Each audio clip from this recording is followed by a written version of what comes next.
Welcome back, ladies and gents, to our League of Legends Top 5 Plays, episode 164. This week features a wide array of different champions we don't see quite often in our show, so I'm really excited to go through these plays with you. Without further ado, let's get into this episode with Mortox 96 on Jinx with a clutch move to turn things around. In the beginning, we see Jinx land Zap on the retreating Ashe, allowing her to get in a bunch of damage, but little does she know the enemy Jax is coming from the flank to gank her. Jax starts up a Z and jumps in, dealing a nice chunk of her health, and then Ashe comes in for the volley, but she flashes it and kites back as he follows closely behind. She knows he's waiting on his leap and reacts quickly to barrier the damage, surprising him and baiting him back as Thresh goes for the hook and pulls him back into tower range. She backs off and goes for the rocket, picking up the kill as Thresh moves up, and then she takes the lantern, securing the double kill in this crazy counter gank play. Coming in at our number 4 spot is WorstAshePlayer with an insane turnaround play at mid lane. At the start, we see her get in some nice damage on Triss, but then Fiddles begins to channel Crowstorm, forcing her to run towards the jungle. She knows AP Triss wants to jump on her, so as soon as the silence runs out, she flashes over the wall and turns with a double binding, ult E and auto for the double kill. Let's check that out play one more time as we see an immediate flash on the rocket jump and then a lightning quick binding to hold him in place and unleash hell. She picks up the double with a nice loosened singularity and auto attack to trigger her passive on Fiddlesticks.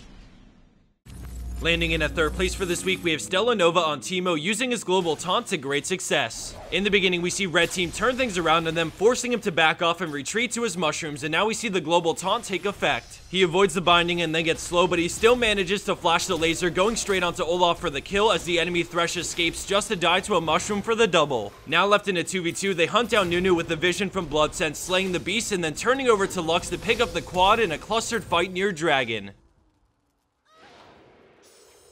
Coming in at 2nd with an awesome turnaround under the tower is Consequentiality on Twitch. The play starts out following Ziggs, who gets ambushed by the enemy team in his own jungle, so he makes a break for his tower as they continue to chase. Right before he escapes, the enemy Lux flashes for the kill, and now with 4 enemy players on bot side, they prepare to get dived. When Sivir and Leona make a risky move to regroup with their team, he opens up Spray and Pray, slowing them with his W and dealing massive AoE damage. He flashes back to dodge the solar flare and continues kiting back, landing a huge expunge on the enemy team to drop all their health in a matter of seconds for the 4-for-1 exchange.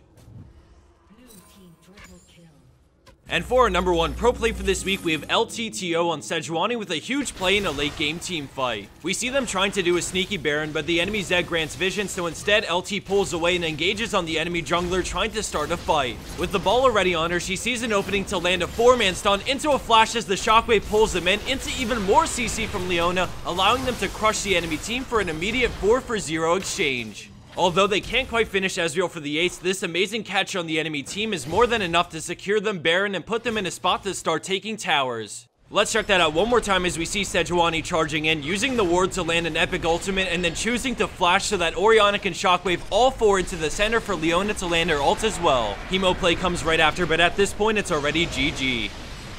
And for the bonus clip of the week, we have Scanta on Vayne with an epic 2v2 at bot lane. As you watch this play, pay close attention to Thresh, who is active at the start, but when he enters the brush, he disconnects from the game, leaving Vayne in a 1v2, even though she doesn't know it yet. Through some quick thinking, she makes the best out of the situation and uses her support for just that. Thanks for watching, everyone. Had a lot of fun making this episode with these plays, and I hope you enjoyed it as well.